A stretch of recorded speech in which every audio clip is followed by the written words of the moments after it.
Dans l'épisode précédent, Kratos cherchait à se rendre sur l'île de la création mais il fut interpellé par Thésée, le fameux guerrier qui tua le Minotaure. Le Spartiate n'avait pas d'autre choix que de combattre car Thésée était soumis à l'Olympe et donc à Zeus. Kratos engagea le combat, et même si une partie de ses pouvoirs avait disparu dans la lame de l'Olympe, il lui restait assez de force pour terrasser son ennemi et obtenir la clé qui lui permettra d'accéder aux 3 sœurs du destin. Tout d'un coup, une image apparut derrière Kratos. C'était Cronos, lui qui a été trahi par Zeus, voulait aider le Spartiate dans sa vengeance en lui donnant tout le reste de ses pouvoirs.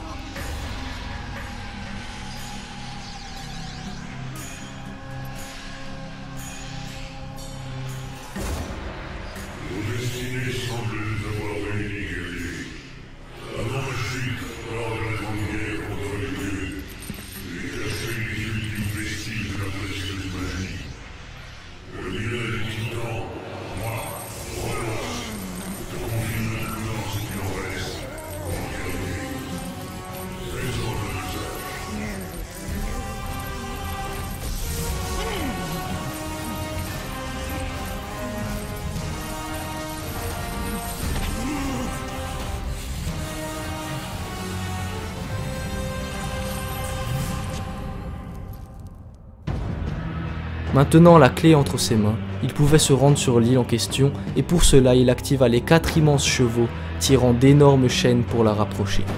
Kratos arriva sur l'île des Sœurs du Destin.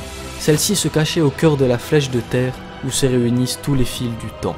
Il fallait à présent obtenir audience mais le chemin de Kratos n'allait pas être de tout repos. Kratos se fit enchaîner et traîner au loin par un cavalier tout droit sorti de l'enfer. Mais qui peut-il bien être ?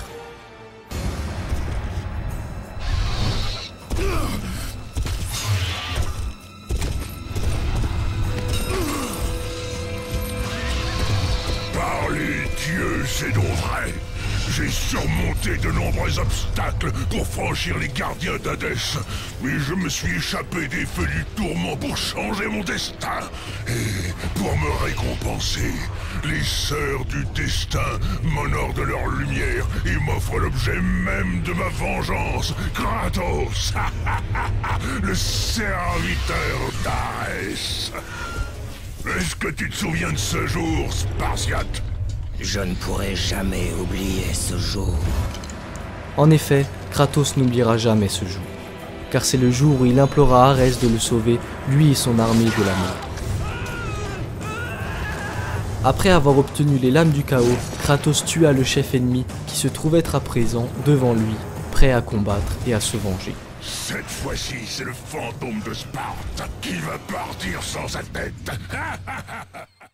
Le combat fut passionnant, mais après avoir reçu les pouvoirs de Cronos, notre héros était trop fort pour son ennemi et il l'écrasa avec son propre marteau.